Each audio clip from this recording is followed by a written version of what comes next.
It's the watch, and it's just so fast. Look at the seconds ticking on that. Doom, doom, doom. Look how fast that is. Now, if you're from the old world, you will remember a couple of ways that you can count up seconds so that you don't go too fast when you're counting. In America, they use 1 Mississippi, 2 Mississippi, 3 Mississippi, 4 Mississippi. In England, or like Britain, we use 1 1000, 2 1000, 3 1000, 4 1000, and that's how you get it to almost an exact second. Okay, so we're looking at the seconds there, 1, 2, 3. Okay, and let's try and count in the old-fashioned way. 1 1000, 2 1000, 3 1000, 4 1000. It's clicking twice before you've got there. Time has literally doubled in speed. As I say, I've noticed this a lot more because of having this watch. I've not worn a watch for years. December 24th, 2012, I noticed actually 2 years before that the slow speeding up of time. Now time has gotten so fast. You remember when you're taught thunder to count the seconds and you'll get how many miles away it was? Well, I remember you looking at a stopwatch when I was 8 or 9 and doing this and going 1 Mississippi, 2 Mississippi, 3 Mississippi, 4 Mississippi. If you go to a stopwatch now and try to do it, it's 1 Mississippi, 2 Mississippi, 3 Mississippi, 4 Mississippi, 5 Mississippi. It's literally double sped up. It feels like a day passes in a couple of hours, a week passes in a couple of days, a month passes in a week or two, a year feels like just a couple of months. It's that fast. That feels like reality speeding up. So I just wanted to show some time-lapse videos of how I feel reality really is right now. It doesn't even feel like I get any rest, really. Time goes by so fast. So I wanted to say that I really believe we're on a mandala, that we're on a mandala of each corner, each point, or each line crossing on this mandala. And the next jump I do, I ain't going to say nothing about the Mandela effect. I'm just going to observe and be hyper-aware. So if anyone out there feels they're jumping or just jumped into this world and this reality, don't worry, you are not crazy.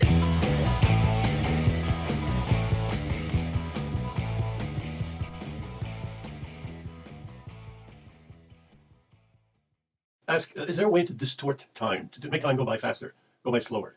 Can we use quantum jumping for that? Time goes by very quickly. And when you're uncomfortable, time goes by very slowly.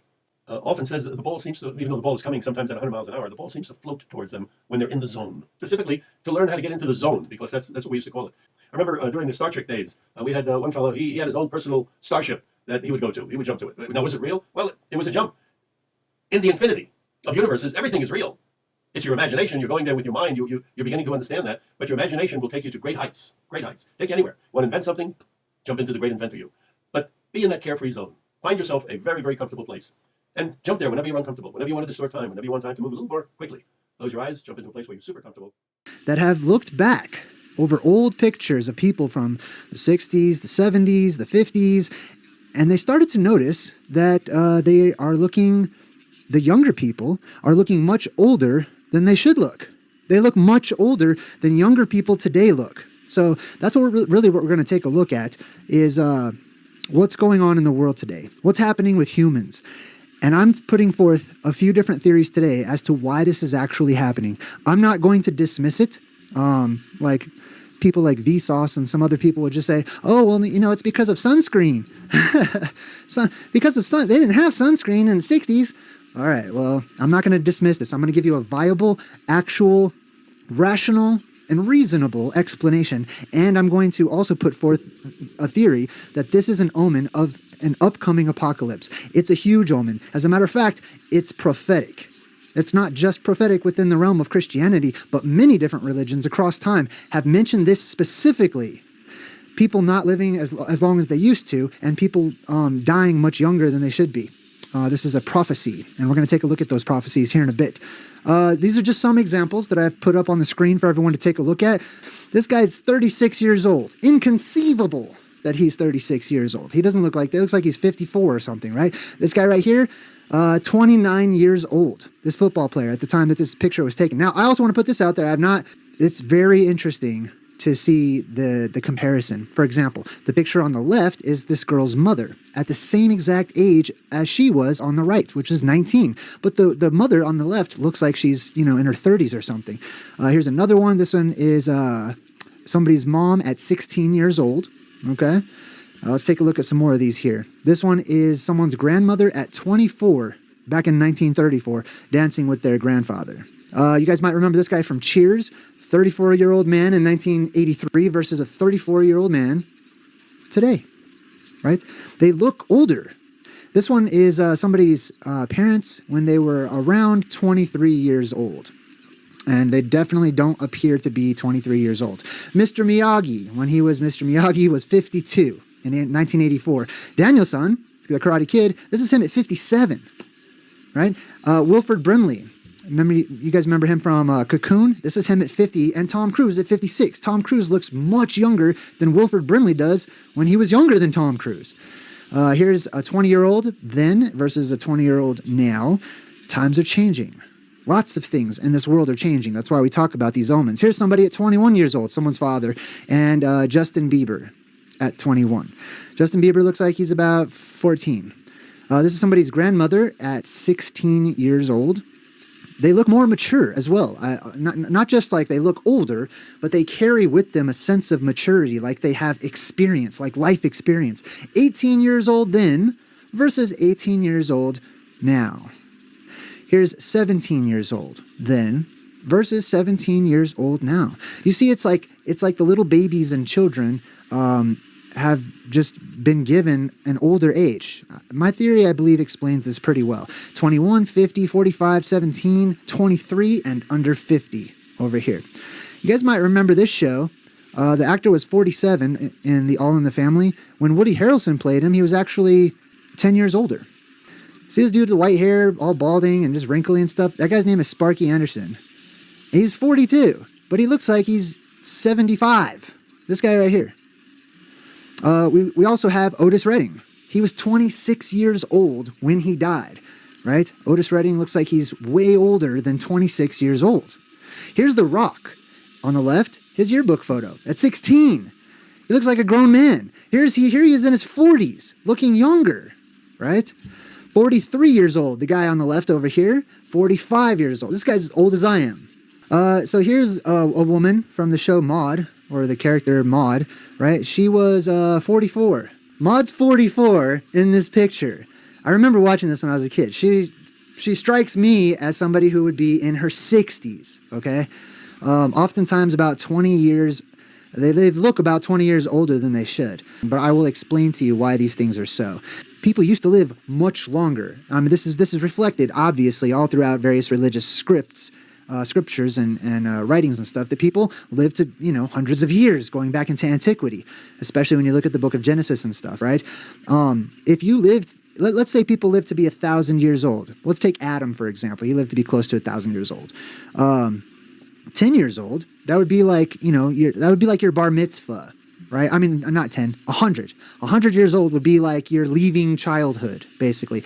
So now it makes sense why people get congratulated by royalty who are basically the lineage of these survivors of prior apocalyptic cycles, and their family lived to be hundreds and hundreds of years old. They recognize this. It's a special recognition. It's coming of age, which is 100 years old, which means, comparatively speaking, from today to the way it once was, if you're less than 100 years old, in the eyes of the elven race, in the eyes of the Eternals, in the eyes of, the people that live for hundreds and hundreds of years, you're no longer a child at 100.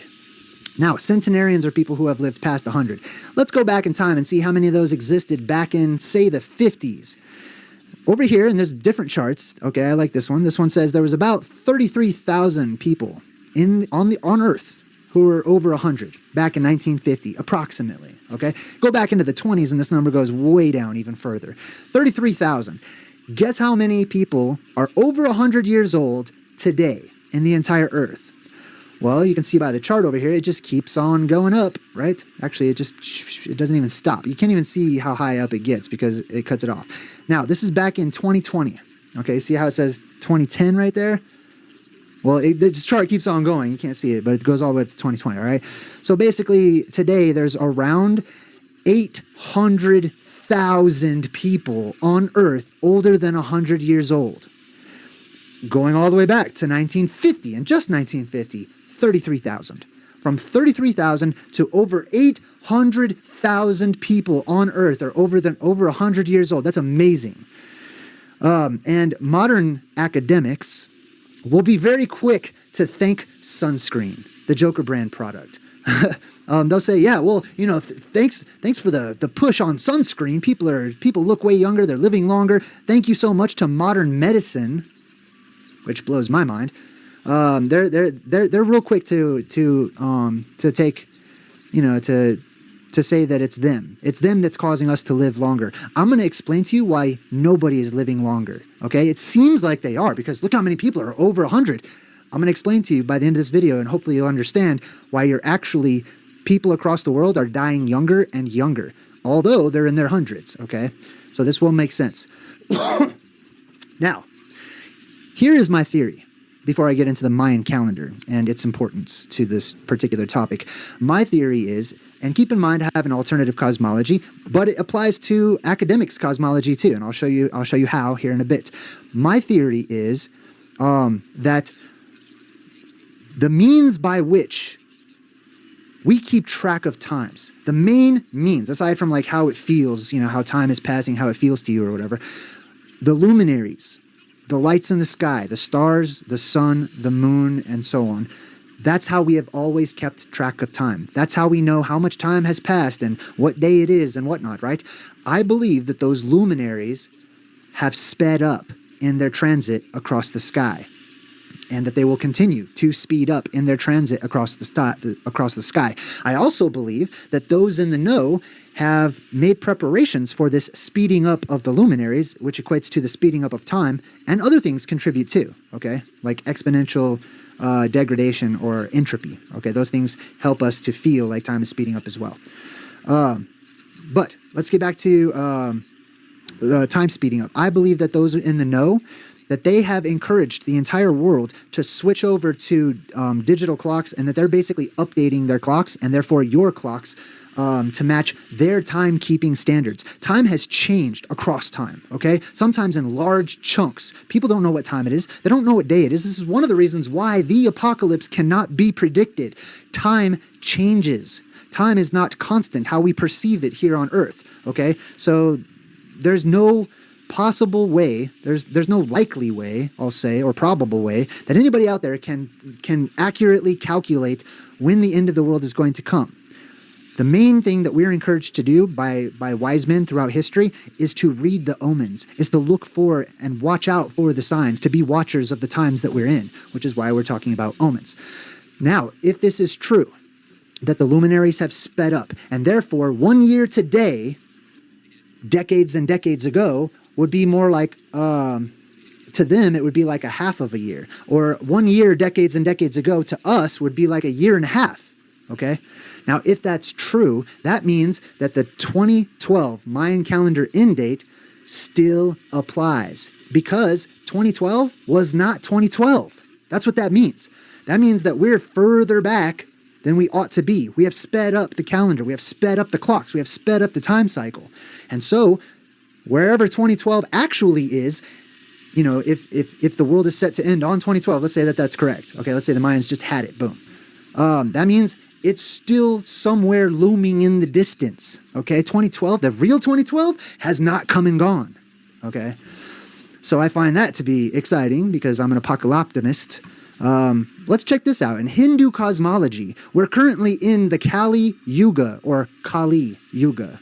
Okay, they have their different epochs of time. This is basically their calendar of time. The golden age is within the period of time right here called the Satya Yuga. Okay, and this is basically our time cycle from one apocalyptic time to another apocalyptic time. One and then the other. One at the top, one at the bottom. This is the golden age. This is when everything's great. Time is much slower, going way back into the golden age.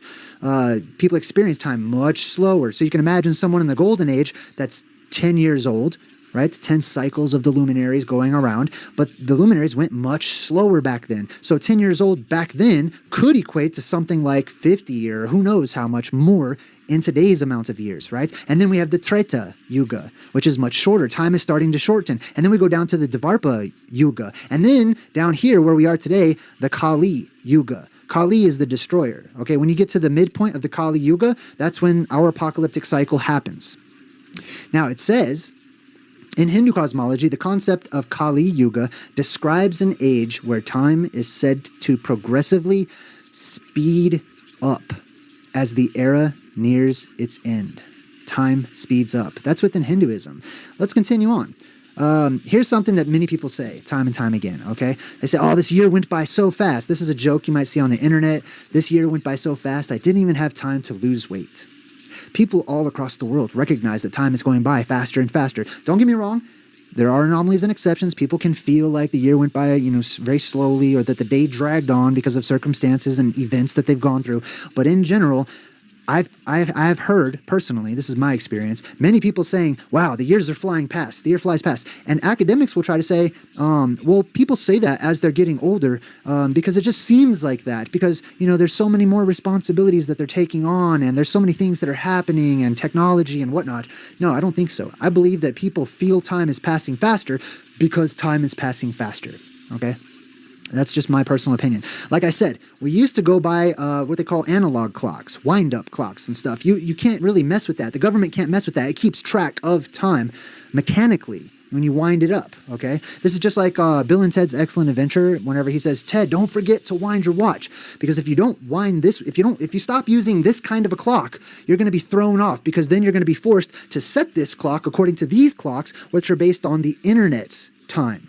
Okay, and the internet is basically controlled by your world governments. This time is going to be manipulated. And even if you have an analog clock that's like electric or whatnot, like I used to use my stove. I had a clock on my stove. It wasn't connected to the internet or anything, so it didn't update, right? And I watched as time changed. The time on my stove clock was constantly, there was a bigger difference between that clock and my computer clock, for example. And then one day, I was no longer able to use my stove clock because we had a power outage, conveniently, right? So I do suspect that some of these power outages are purposefully done, possibly so that people are forced to reset their clocks and reset their times according to the new standard of time.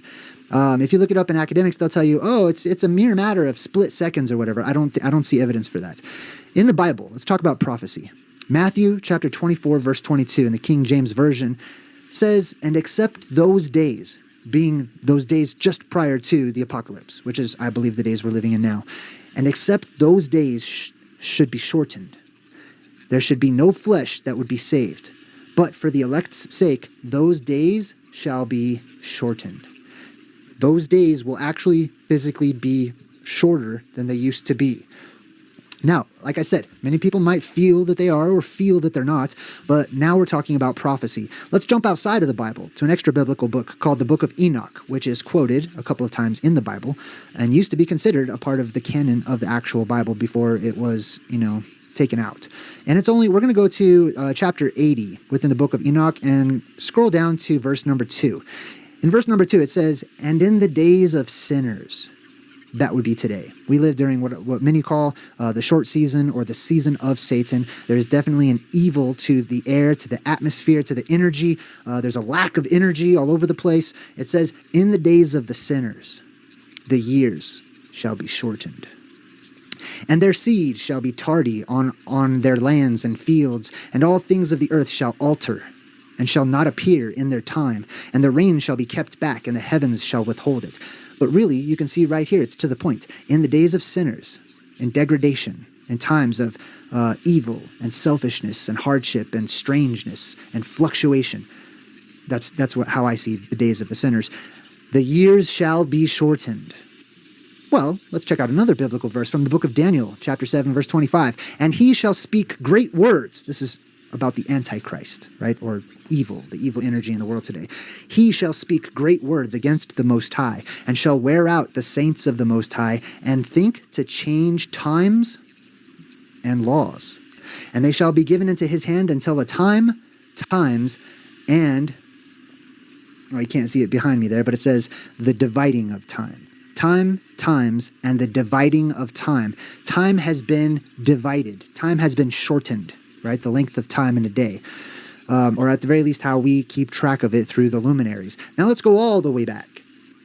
Let's go to the zero religion, the 0 point religion, as I like to think of it. This is called Zoroastrianism or Zoroastrianism, which means the 0 point or the 0 star, the star that's circular in shape up there in the heavens, which I believe is the apex dome, which is a part of the firmament. Now, within Zoroastrianism, it says here, at the end of thy 100th winter, the sun is more unseen and more spotted. The year, month, and day are shorter, and the earth is more barren. So even within Zoroastrianism, it predicts that the years, the month, and the days would shorten. Well, let's look within Islam. Do they have a prophecy about something happening to time and time changing and how we perceive time and time passing? Yes. This is within the hadiths when they're referring to the Prophet Muhammad. The Prophet Muhammad said, the hour will be established until time passes rapidly. When it talks about the hour with the capital H, that's talking about Judgment Day. That's talking about the day of the Lord. That's talking about the apocalypse. The hour will not be established until time passes rapidly, such that a year is like a month is like a week is like a day is like an hour, and an hour is the flicker of a flame. So we've got, lots of different references, prophecies that point this out, the quickening, the shortening of time, the shortening of the days. Even within academics, they're starting to notice, and they're starting to say, well, we better acknowledge this, right? And they do. Different articles that talk about, like I said, I have my own cosmology, but if yours is a spinning Earth cosmology, then this is how they would explain it to you. The Earth is spinning faster because they don't believe that the luminaries actually move across the sky. They believe that the whole world is flying around and spinning around. If that's your belief, this is what they tell you. They're trying to cover all the bases. Why is the Earth spinning faster? The Earth is spinning faster than ever before. The days are getting shorter.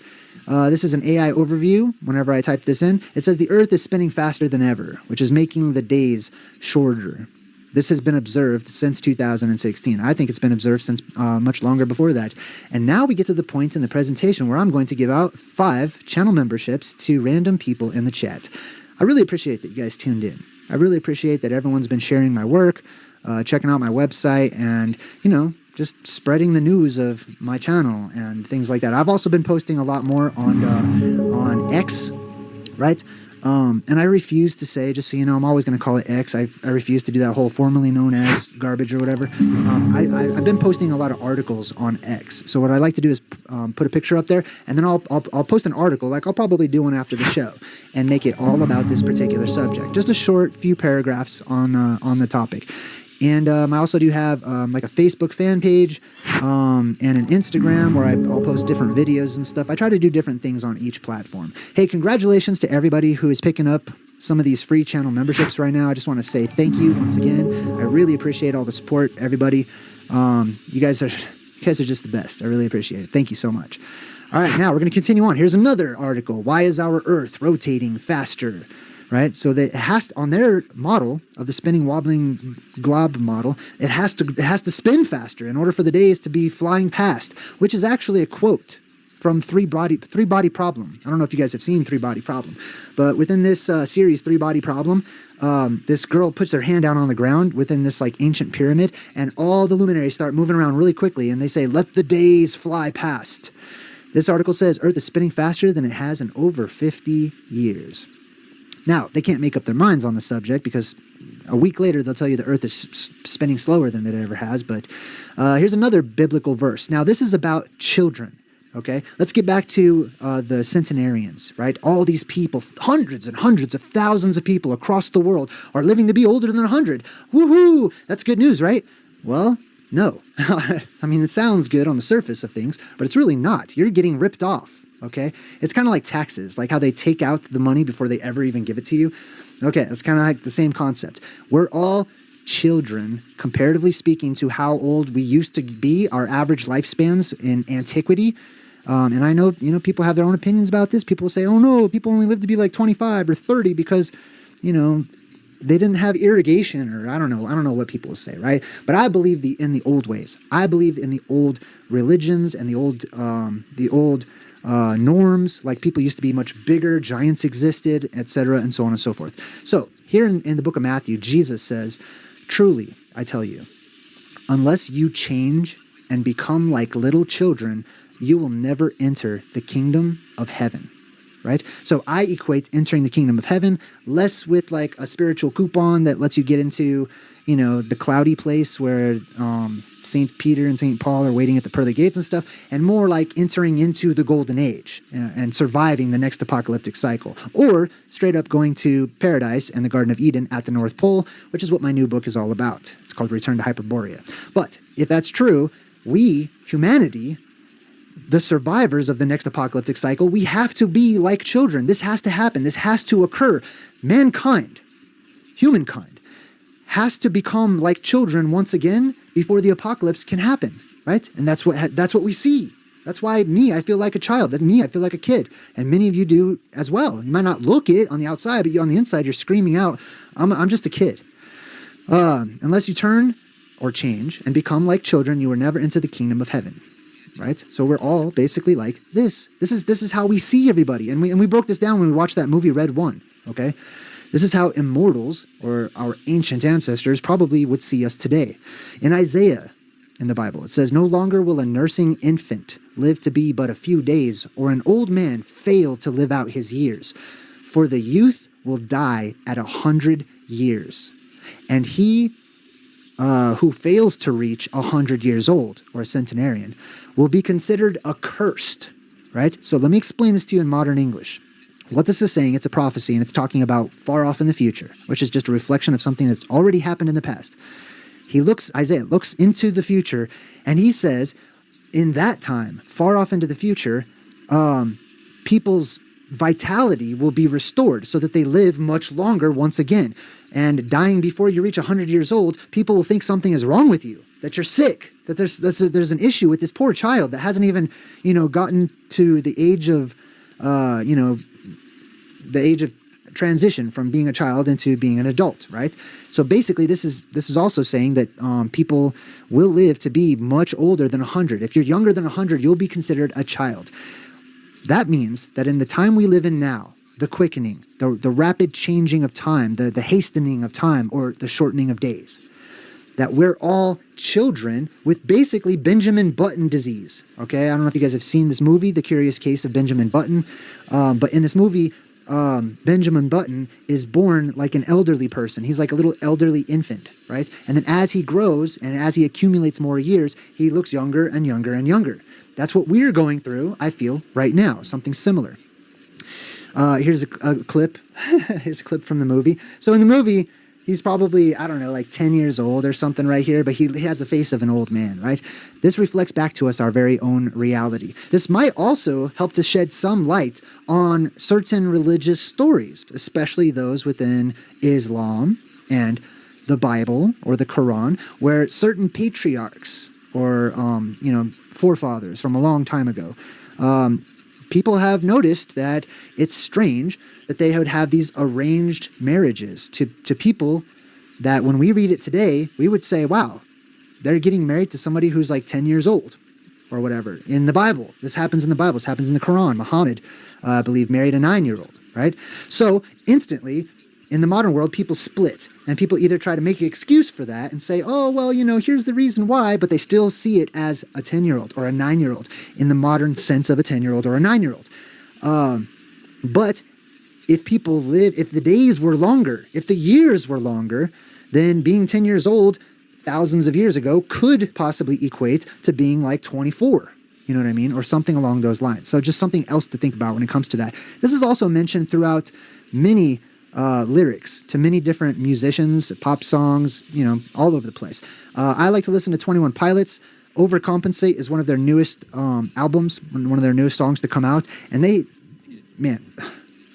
whole thing is just esoteric secrets that are being handed to you on a silver platter. But this particular portion of their song, they say, the days feel like a perfect length. I don't need them any longer. But for goodness sake, do the years seem way too short for my soul, corazón. This is so important in this particular song. They sing it twice in a row. The days feel like a perfect length. I don't need them any longer. But for goodness sake, do the years seem way too short for my soul, corazón? Way too short for my soul. Now they sing it in this sort of catchy kind of way where people are paying attention more to the rhythm and more to the beat than they are the actual lyrics. But if they paid attention to the lyrics, they would get something insightful and profound, as I have. Which is the 21 Pilots are acknowledging the changes that are happening in our world, warning people about an upcoming apocalypse, and also giving you some advice on where to go and how to survive and things of that nature, all throughout their latest albums, over the past decade at least. Now, something else. Let's talk about the implications, all right? Let's just suppose this is true. Let's just suppose that the luminaries are moving around faster, and therefore we experience time faster. There's going to be implications to that. For example, your natural circadian rhythm, over time, will be thrown off. The faster the luminaries move, the more you'll notice that your circadian rhythm is off, that your sleep cycle is off, that your energy is off, that your body doesn't seem to know what time of day it is or night or anything. Even it's confused because it might look outside and see the sun, but you feel like you should be sleeping, or vice versa. I've also noticed gigantism being reintroduced into our world. Like teenagers, I see this all of the time. This blows my mind. I'll look around and see just freakishly tall teenagers or even preteens, kids that are like 8 years old, 9 years old, and they're almost as tall as I am, and I'm 6'2", okay? Which I used to think was pretty tall. But now we got all these people getting taller and taller. What's the reason behind this? Well, I believe that pressure within this world is increasing exponentially as gases are being released from within the earth, right? And as the pressure increases, the heat increases. Let's go back to the luminaries. The main luminary that heats up our world is the sun. People call it the sun, okay? If it's true that the sun is moving faster, it stands to reason, and I think it's reasonable, to speculate that the source of the sunlight comes from beyond the firmament, that light, cosmic light from the heavens or whatnot, because we all know heaven is a bright place, right? The cosmic heavenly light passes through the dome of the firmament, and it creates a focal point. Now, this is more, I'm getting into my own cosmology, and if you have a different one, that's totally okay? But I'm just going to speak from my path at this moment. The light passes through the firmament, or the lens of the heavens, the highest, hardest glass ceiling. It meets at a focal point, which we call the sun, and then redistributes down onto the land in what we call daylight. Whenever the width of the light beyond the firmament gets smaller, then that focuses that light, and it creates a brighter, more intense focal point, or a sun, right? What that sun does is it heats up the ocean water. The earth is also heating up from within, but that's another story. It heats up the ocean water, and the ocean water, which is 75% of our world, starts releasing all the oxygen. Because whenever the water heats up, it gets rid of oxygen. And what that means is that the animals within the ocean that breathe that water through gills, they'll start dying off en masse. We should expect to see that.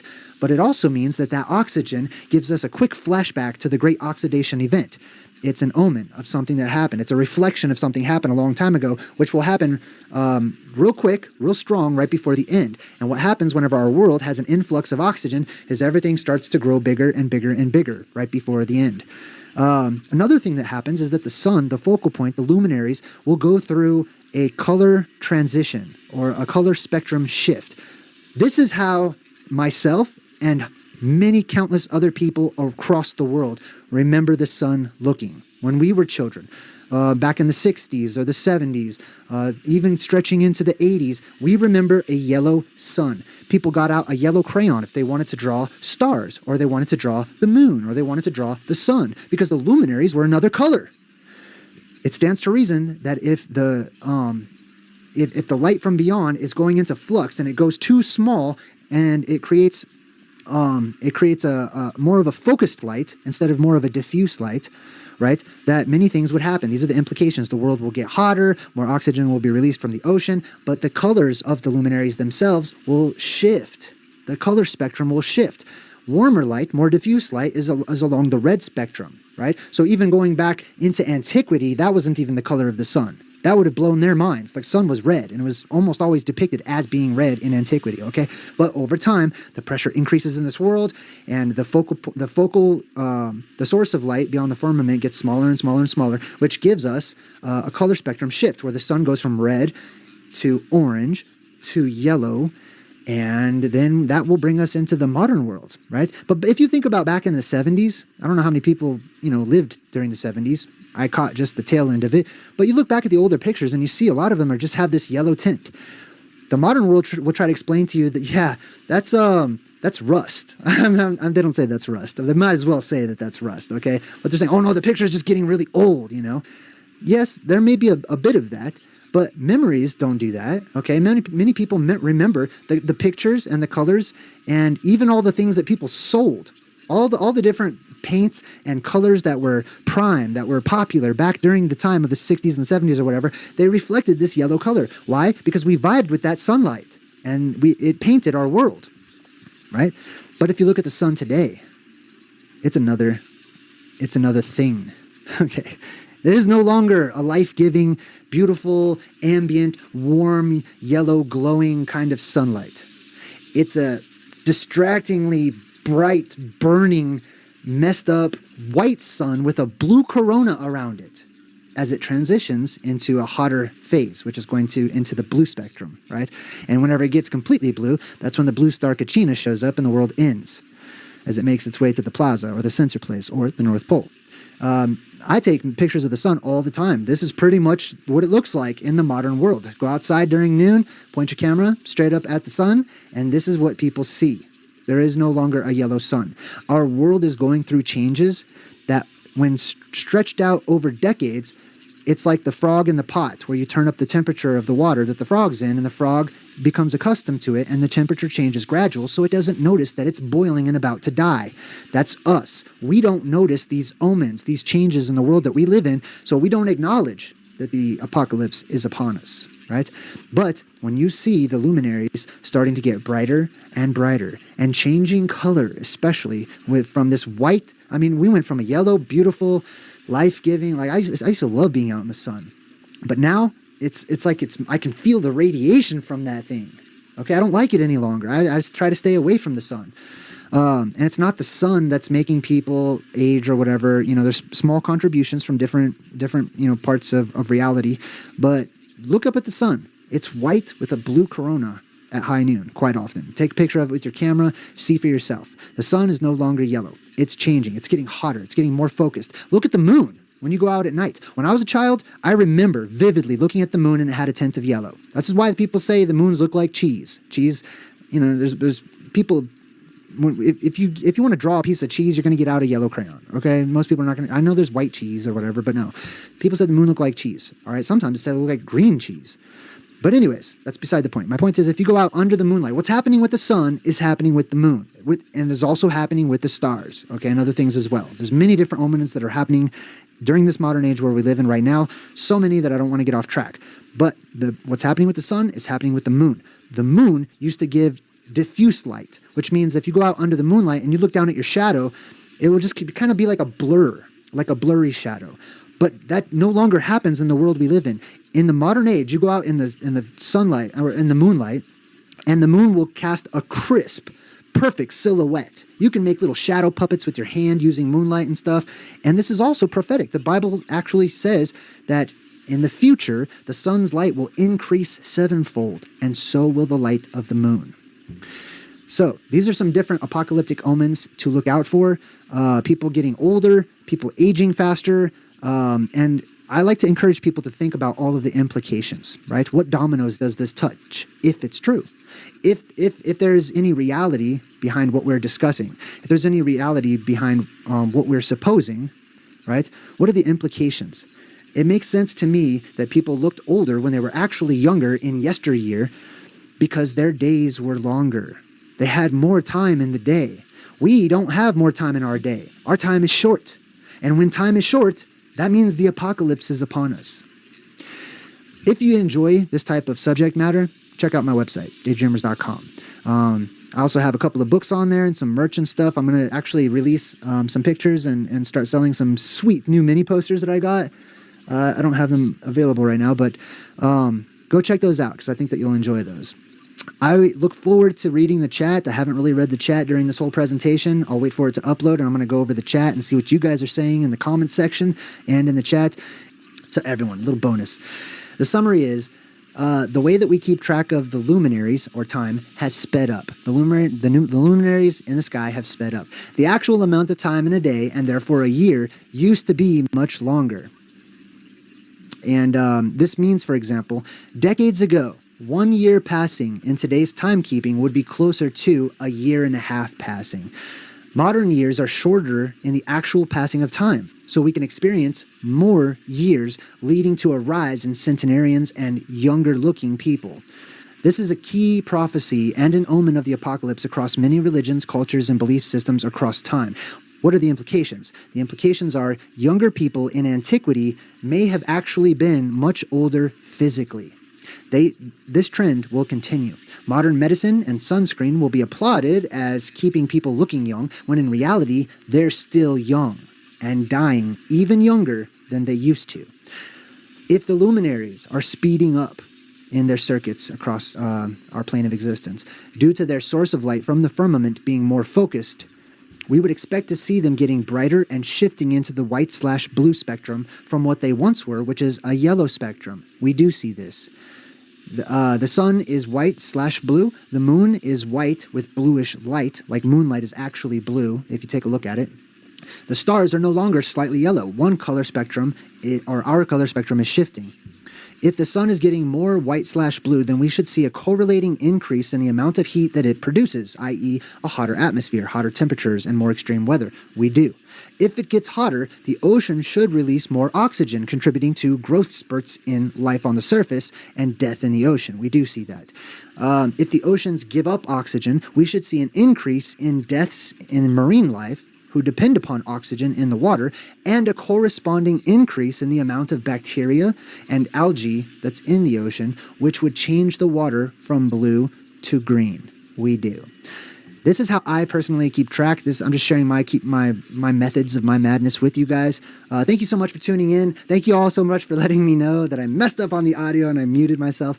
But it's all in good fun. I like to have fun while researching the apocalypse. Like I said, I'm an apocalyptimist. I think it's a good thing. I can't wait. Okay, so I wanted to share this omen with you guys. I feel this is very important. I can't wait to go over your comments. I'm gonna wrap things up now and say my final aloha for today. So that I can get the chat uploaded, because I'm curious to see what you guys have been saying. All right, cool. Until next time, I'm Daydreamer saying good vibes and goodbye.